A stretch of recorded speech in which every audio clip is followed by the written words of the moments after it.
नाज़रीन आदाब, मुंसिफ टीवी में आपका खैर मकदम है। जय महाराष्ट्र के साथ मैं हूं आपका मेज़बान इमरान अली बेग। शुरुआत करते हैं सुर्खियों के साथ।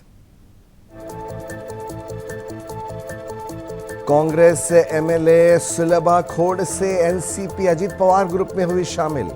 कांग्रेस ने पार्टी मुखालिफ सरगर्मियों के लिए किया था मुअत्तल।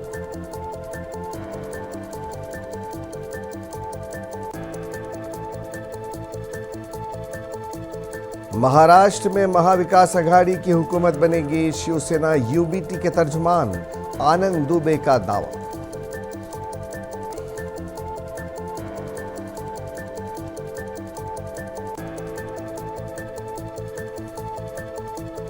मालेगांव शहर के मजलिसी उम्मीदवार मुफ्ती इस्माइल कासमी ने अपनी इंतखाबी मुहिम का किया आगाज।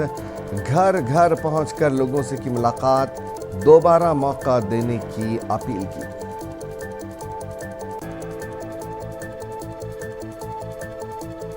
पुणे के लोगों ने शहरी मसाइल की यकसुई न होने पर इलेक्शन के बायकॉट की दी धमकी। पानी नहीं तो वोट नहीं का लगाया बैनर।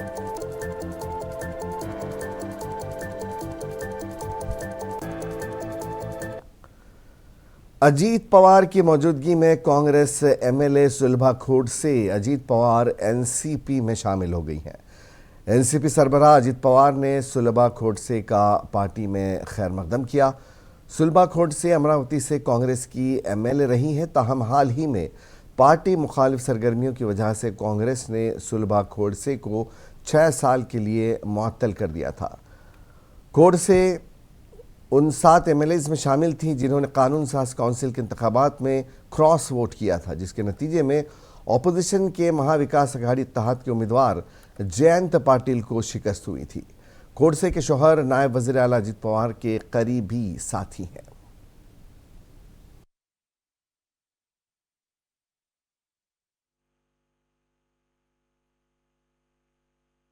राज्याच्या महायुतीच्या सरकारमध्ये सहभागी झाल्याच्या नंतर आज विधानसभेच्या निवडणुकीला सामोरं जात असताना भारतीय जनता पक्ष, शिवसेना, राष्ट्रवादी काँग्रेस पक्षाने एकत्रितपणे निवडणूक लढण्याचा निर्णय त्या ठिकाणी घेतलेला आहे। 2 दिवसापूर्वी पक्षाच्या संसदीय मंडळाची बैठक त्या ठिकाणी झाली। त्यामध्ये आदरणीय राष्ट्रीय अध्यक्ष, राष्ट्रीय कार्याध्यक्ष पृथ्वीभाई, ज्येष्ठ नेते भुजबळ साहेब, देशमुख साहेब, देशमुख साहेब, धनंजय मुंडे आदी सर्व पक्षाचे वरिष्ठ नेते एकत्रितपणे त्या ठिकाणी बसले होते। आणि त्याच्यातून आज काही जागांचे पक्ष उमेदवार आम्ही या ठिकाणी घोषित करतो आहोत। त्यामध्ये यादी आपल्याला मिळेलच। बारामती मतदारसंघातून आदरणीय अजितदादा पवार, पहिल्यापासून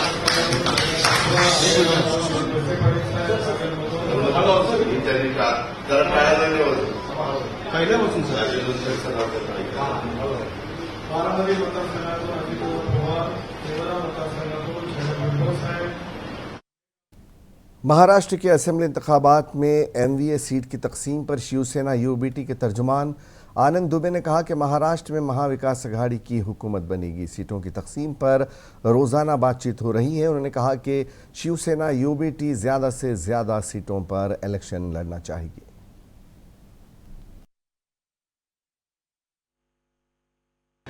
देखिए, जो फलदायी पेड़ होता है ना, फलदायी पेड़, जिस पेड़ में बहुत सारे फल लगे होते हैं, वहां पर किसान और मेहनत करने वाले जो लोग हैं वो ज्यादा संख्या में रहते हैं, क्योंकि फल है ना। अब महायुति में कहाँ भगदड़ है, कहाँ वहां दिक्कत है, क्योंकि महायुति जब विपक्ष में बैठने वाली है तो न वहां बैठकें हो रही हैं और न तो वहां कोई मनमुटाव है। मनमुटाव भी वहीं होता है, नोकझोंक भी वहीं होती है जहां स्वस्थ संख्या होती है। सबको पता है कि महाविकास आघाड़ी के नेतृत्व की सरकार आने वाली है। ठीक है, हर पार्टी चाहती कुछ सीटें हम ज्यादा लड़ लें, कुछ सीटें हम ज्यादा लड़ लें, कुछ मित्र पक्ष भी चाहते हैं कि हम लड़ लें। इसी में समय लग रहा है। रोज बैठकें चल रही हैं, रोज 7 से 8 घंटे, 10 घंटे तीनों ही पार्टी के शीर्ष नेता बैठकर बातचीत कर रहे हैं। कल भी आपने देखा कि बहुत देर तक बैठक चली, आज भी बैठकों का दौर शुरू है।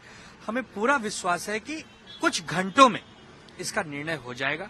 कौन कहां से लड़ने वाला है, कितनी सीटों पर लड़ने वाला है, कैसे हमारी रणनीति होगी, कैसे चुनाव प्रचार होगा, क्या हमारा मैनिफेस्टो होगा, महाराष्ट्र के विकास के लिए हम क्या योजनाएं लेकर आ रहे हैं, ये सब थोड़े ही घंटों की बात है। और हम बार बार यही कह रहे हैं कि जहां पर सरकार आने की स्थिति होती है, जो जिताऊ सीट होती है, जैसे कमाऊ पूत के बारे में आपने सुना होगा, तो एक जिताऊ सीट होती है। तो जहां जिताऊ सीट होती है वहीं पर तो थोड़ा नोकझोंक होगा। अब जहां पर एकदम रेगिस्तान की तरह सूखा पड़ा है, वहां पर आप क्या करेंगे? इसीलिए हमें पूरा विश्वास है कि महाविकास आघाड़ी चंद घंटों में अपनी रणनीति लेकर आपके सामने आएगी और आपके माध्यम से ही राज्य और देश की जनता को बताया जाएगा कि हम क्या करने वाले हैं। मालेगांव शहर के मजलिसी उम्मीदवार मुफ्ती इस्माइल कासमी ने अपनी इंतखाबी मुहिम का आगाज़ कर दिया है। मुफ्ती इस्माइल ने अपने हामियों के साथ शहर के इस्लामपुरा में घर घर मुहिम चलाई। उन्होंने लोगों से मुलाकात की और अपने कामों का हवाला देते हुए उन्हें दोबारा मुंतखब करने की अपील की। मुफ्ती इस्माइल अपने इंतखाबी हलके में पैदल दौरे जारी रखेंगे।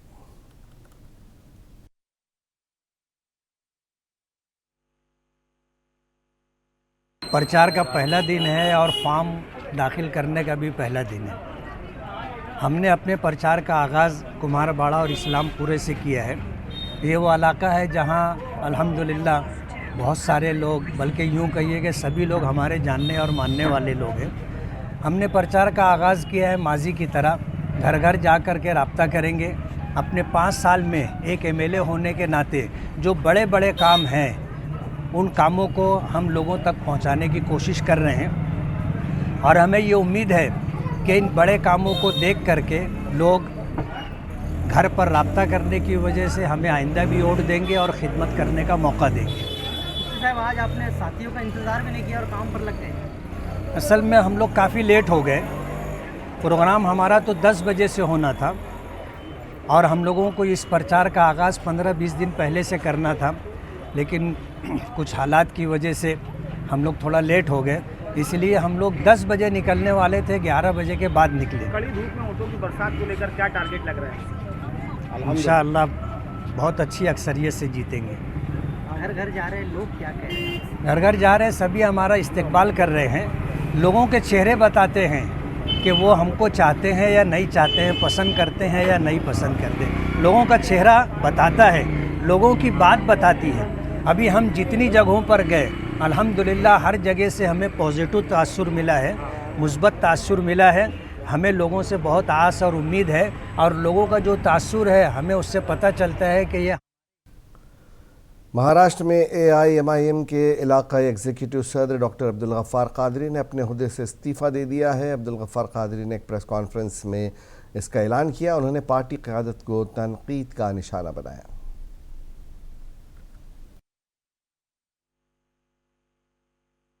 मैंने आपको इसलिए दावत दी कि आज ही मैंने मजलिस इत्तेहादुल मुस्लिमीन की जो महाराष्ट्र की कारगुजार पोस्ट थी उसका इस्तीफ़ा दे दिया है।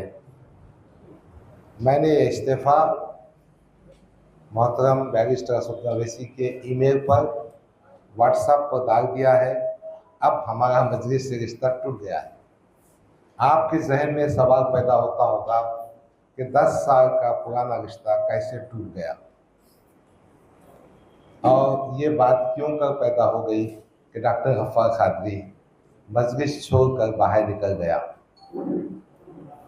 ये जो सीक्वेंस ऑफ इवेंट्स है, इसकी जो क्रोनोलॉजी है वो मैं आपको बताने के लिए इस प्रेस कॉन्फ्रेंस में आपको दावत दी है। बीच में कुछ हमारे साथी नाराज भी हुए होंगे, हमारे परवेज भाई नाराज हुए होंगे, आप भी नाराज हुए होंगे। मैं मीडिया से बात करने को अवॉइड कर रहा था क्योंकि मैं चाह रहा था बहुत सारी बातें अपने अंजाम को पहुंचने के बाद आप तक पहुंचाऊं। दास्तान तो बहुत पुरानी है, मगर शिवसेना शिंदे ग्रुप ने जालना असेंबली के लिए अर्जुन खोतकर को उम्मीदवार बनाने का ऐलान किया है। साबिक वजीर अर्जुन खोतकर को 8वीं बार उम्मीदवार बनाया गया है। उम्मीदवार होने का ऐलान कर दिया गया। इस मौके पर उन्होंने भरोसा जताने पर पार्टी क़यादत का शुक्रिया अदा किया और कहा कि उनके तरक्याती कामों को देखकर अवाम फिर एक बार उन्हें ही वोट देंगे। राज्य में विधानसभा निवडणूक का ऐलान हो चुका है। कल शिवसेना से जालना से अर्जुन खोतकर इनको उम्मीदवारी डिक्लेयर हो चुकी है। इस संदर्भ में अपने साथ बोलने के लिए अर्जुन खोतकर है। वो क्या है आपकी पहली प्रतिक्रिया आपको उम्मीदवारी में?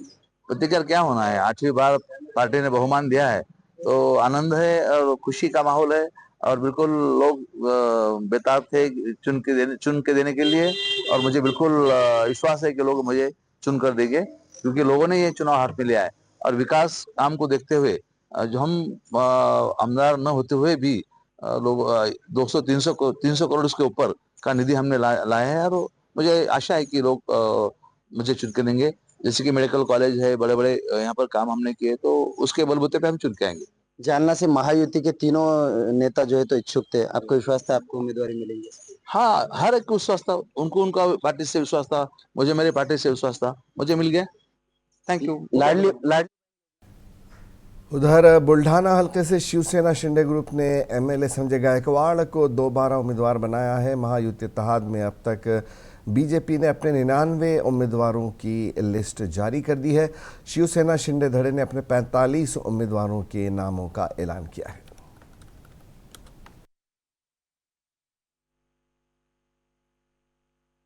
आभारी हूँ हमारे शिंदे साहब का कि कोई डिपोटेशन नहीं, कोई डिमांड नहीं, कोई लॉबिंग नहीं और हमको पता था कि ये टिकट हमारा होने वाला है, इसलिए हमारे 50 आमदारों की विधानसभा में किसने टिकट भी मंगाने की इनका छोड़ा हमको दो करके, क्योंकि जिस दिन हम साहब के साथ में गए और हमको एक पार्टी का निशान और पार्टी हमको मिल गई, उसी दिन साहब ने कहा, सीएम साहब ने कहा था कि मेरे 50 के 50 आमदार वे फिर से चुन के आएंगे, इसलिए हमें टिकट मांगने की जरूरत नहीं पड़ी। उन्होंने खुद ही सबका डिक्लेयर कर दिया। और ऐसा उधर शिवसेना शिंदे ग्रुप ने बुल्ढाना जिले के महकर हल्के से मुसलसल 3 बार रुकने असेंबली रहे डॉक्टर संजय रिमोलकर पर दोबारा एतमाद का इजहार किया है। पार्टी ने महकर हल्के से उन्हें चौथी बार अपना उम्मीदवार बनाया। डॉक्टर पूजा सचिन गायकवाड़ हल्के असेंबली देगलूर से इंतखाबी मैदान में उतरने का इरादा रखती हैं। डॉक्टर पूजा ने कहा कि उनकी पहली कोशिश ये होगी कि देहातों में तिब्बी सहूलियात की फराहमी के लिए मैं असेंबली में आवाज़ उठाऊँ। ज़िला परिषद के हर मौज़े में प्राइमरी स्कूल कायम करने और कॉलेजेस कायम करेंगी। मेडिकल कॉलेज के क़याम की भी कोशिश करेंगी और देहातों में पीने के साफ़ पानी के मसाइल पर काफ़ी तवज्जो दी जाएगी। मतलब मैं पहले भी बोली कि मैं कभी भी देगलूर को देखती थी तो मुझे अपने ही पास में बॉर्डर्स है, 2 बॉर्डर्स है, एक इधर तेलंगाना बॉर्डर्स है, कर्नाटक बॉर्डर है। तो जैसी गाड़ी बॉर्डर क्रॉस करती थी, यहाँ सूखा सूखा दिखता था, वहाँ ग्रीन दिखता था। मैं ड्रेनेज सिस्टम देखती हूँ, अपने पास ड्रेनेज सिस्टम प्रॉपर नहीं है। मैं रोड देखती हूँ, मुझे प्रॉपर रोड्स नहीं फील होते। तो हो सकता है कि मेरी कोशिश से, मेरे प्रयत्न से और आप सब लोगों के गाइडेंस से जो आप लोग बोलोगे आगे चल के, अगर मैं इस पोस्ट पे आई कि मैडम यहाँ जगह में ये ठीक नहीं है, आप करो, तो मैं कोशिश जरूर करूंगी। लेडीज जो रहती है ना, वो मल्टी फंक्शंस कर सकती है। आपने अगर कोई देवी की फोटो देखे होंगे तो उसके हाथ में बहुत सारे उसके हाथ रहते हैं और वो सब चीज संभाल सकती है। तो मुझे ऐसा लगता है कि प्रॉपर टाइम मैनेजमेंट के बाद मैं ये चीज संभाल पाऊंगी। वंचित बहुजन अघाड़ी ने नांदेड़ जिले के भोकर असेंबली हलके से बंजारा समाज से ताल्लुक़ रखने वाले रमेश राठौड़ को अपना उम्मीदवार नामजद किया है। रमेश राठौड़ माजी में नांदेड़ ज़िला परिषद के रुकन रह चुके हैं और उन्होंने असेंबली इंतखाब भी लड़ा था, ताहम उस वक्त उन्हें किसी बड़ी पार्टी ने टिकट नहीं दिया था, जिसकी वजह से वो कोई ख़ास असर नहीं डाल सके थे। इस मरतबा वंचित बहुजन अघाड़ी की तरफ से उम्मीदवार बनाए जाने पर उन्हें कामयाबी की उम्मीद है। उम्मीदवारी मिलने पर रमेश राठौड़ ने एक प्रेस कॉन्फ्रेंस के दौरान पार्टी कायदीन का आज शुक्रिया अदा किया और इंतखाबात में सियासी एजेंडे को वाज़ेह किया। रमेश राठौड़ का मुकाबला बीजेपी के कद आवर लीडर और साबिक वज़ीर आला अशोक चौहान की बेटी से होगा, जबकि दूसरी जानिब कांग्रेस ने भी एक मजबूत उम्मीदवार मैदान में उतारने का ऐलान किया। इस तरह यहाँ एक सैरुखी मुकाबला मुतवक्के है। मेरे को श्रद्धेय बाला साहब अम्बेडकर जी साहब के तरफ से उम्मीदवारी मिली है, क्योंकि श्रद्धेय बाला साहब अम्बेडकर साहब के पास इधर के पूरे जनता का वहाँ पे सिफारिश हुई है कि भाई यहाँ पे हम बहुत तकलीफ में हैं, हमें कोई तो भी अच्छा उम्मीदवार दीजिए जो कि हम यहाँ पे अशोक चौहान को फाइट दे सके, उसका मुकाबला कर सके। उसके बाद अम्बेडकर साहब ने पूरे लोगों की जो सिफारिश थी उनके विचार ध्यान में लेते हुए जिलाध्यक्ष को उन्होंने उसके ऊपर नेम कर उन्होंने बताया कि क्या सही है क्या झूठ है वो मेरे को बताओ।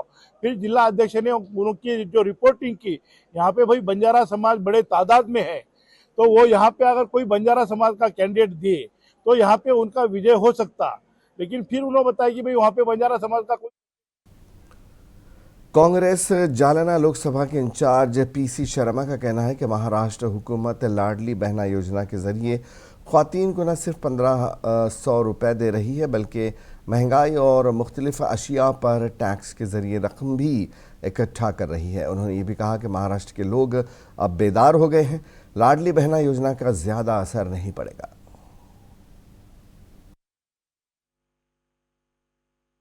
कि वो लाडली बहना के उस पर डाल दिए, बाकी चीज़ इतनी महंगी दूसरे उससे तरीके से उनसे ले लिए, महंगाई से बाकी चीज़ों से टैक्स से सब पैसा उनसे ले लिया, तो बचा क्या। तो ये मैंने कहा ना आपको, महाराष्ट्र भी एक ऐसा राज्य है, ऐसा जागरूक राज्य है कि ये इन चीज़ों का फर्क नहीं पड़ेगा। वो समझ रहे हैं कि सरकार ने चुनाव के पहले इसकी घोषणा की और उसमें डाले, और जब लोकसभा का चुनाव हुआ तो चुनाव चिन्ह छीन लिए गए थे इन दोनों के, चाहे एनसीपी हो चाहे ठाकरे जी के शिवसेना। उसके बाद लोगों ने उनको वोट दिए। इतने नए सिंबल पे इतने यहाँ पे समझदारी है, इसी समझदारी का परिचय। पुणे के मोहम्मदवाड़ी और उंदरी के रिहायशियों ने पुणे म्यूनसिपल कॉरपोरेशन के खिलाफ एहतजाज किया और मुतालबा किया कि कॉरपोरेशन उनके बुनियादी मसाइल को हल करे। लोगों ने आइंदा महाराष्ट्र असेंबली इंतखाबात का बाइकॉट करने की धमकी भी दी है। उन्होंने बैनर के जरिए ये पैगाम देने की कोशिश की कि पानी नहीं तो वोट भी नहीं। एक मकामी शख्स ने कहा कि पानी मांगना एक शहरी का जायज़ हक है, हम सबसे ज़्यादा टैक्स अदा कर रहे हैं, हमारी बुनियादी ज़रूरियात को पूरा नहीं किया जा रहा है। For the last 20 years, there has been no change in the infrastructure here. The builder had promised us the moon at that time, saying water will come, I think. Apparently, I understand that he has given water affidavits to PMC, on which basis water was to be provided, but he's only provided the sources of water, not paid for it. So, sizable amount of money goes for buying water, apart from property tax. Now, in 2017, we came under the PMC. Till then we were under Gram Panchayat. We were paying X amount to Gram Panchayat as property tax. But in spite of big claims that property tax by PMC should not be more than twice, it is almost 3 times what we are paying today. Now, the basic problems which start in this area is that there is no DP plan approved till date. This was promised by various ministers like Mr. Shivtare and others who had come and told, yes, it's getting done, but till today there is no DP plan. In the absence of DP plan, how is development going on? How is PMC giving approval for construction? Now there are about 3,000 more units coming up in this area. We have basic issues like water where it's not there. BJP leader Subhash Deshmukh को शोलापुर जुनूबी हल्के से दोबारा उम्मीदवार बनाया गया। इस मौके पर सुभाष देशमुख ने कहा कि इलेक्शन जीतने पर वो हल्के की तरक्की के लिए मज़ीद काम करेंगे। एक तरफ सुभाष देशमुख इस हल्के की तरक्की का दावा कर रहे हैं तो दूसरी जानिब लोग इस असेंबली इलेक्शन में नए चेहरे की मांग कर रहे हैं। लोगों के मुताबिक हल्के में गुज़िश्ता 10 बरसों के दौरान खातिर ख्वाह तरक्याती काम नहीं हुए हैं।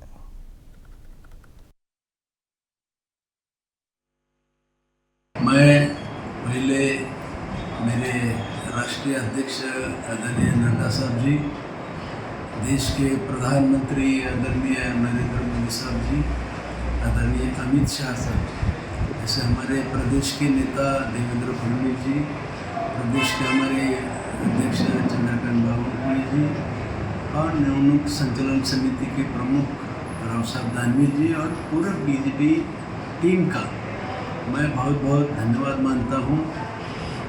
मुझे दक्षिण विधानसभा क्षेत्र से ये लोगों की सेवा करने के लिए मौका दे दिया, इसलिए मैं सभी बीजेपी की नेताओं का मैं बहुत बहुत धन्यवाद मानता हूँ। मैं यहाँ नीलम नगर के सामाजिक कार्यकर्ता हूँ। इस इलाके के अंदर भारतीय जनता पार्टी का 3 नगर सेवक चुनाव को आए। इधर के रास्ते ड्रेनेज लाइन पूर्ण नहीं हुआ और नल का पानी पूर्ण तरफ नहीं हुआ और काका बोल में है वो करे कर को बजट कितना है उतना डबल 3 बार निकाल को काट को रख को ले, मगर यहाँ देखे तो हर ड्रेनेज लाइन का कच्चा रास्ता वैसे ही है। और इस इलाके के आमदार सुभाष बाबू देशमुख साहब भी है मगर कुछ नहीं यहाँ पर आको नहीं गए थे। और इस इलाके के अंदर लाइटा बंद है, वो रास्ते पे खड्डा नहीं है, खड्डा है तो मोरम नहीं, मोरम रहे तो ड्रेनेज पानी नहीं है। वरना नागम आए तो रोड नहीं क्या नहीं कौन भी नहीं है तक। शोलापुरी के जुनूबी हलके से एमएनएस के सदर राज ठाकरे ने बड़े एतमाद के साथ प्रशांत इंगले को उम्मीदवारी दी है। प्रशांत इंगले ने कहा कि हम इस एतमाद पर खरा उतरने की पूरी कोशिश करेंगे। हम पूरी ताकत और तैयारी के साथ इंतखाबी मैदान में उतरेंगे।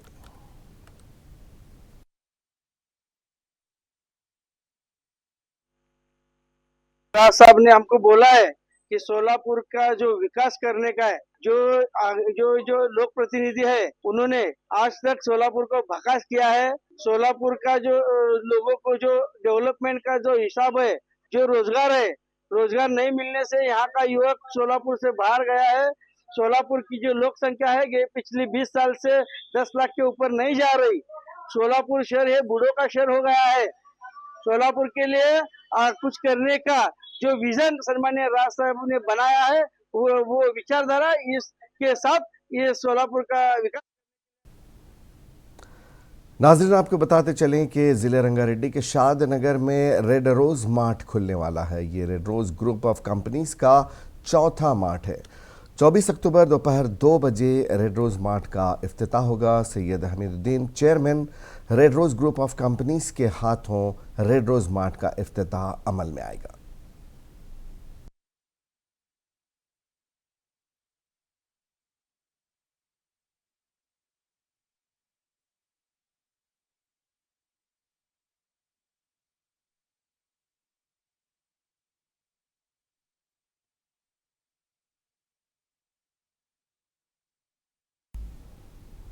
जय महाराष्ट्र में आज बस इतना ही। इजाज़त दीजिए। आदाब।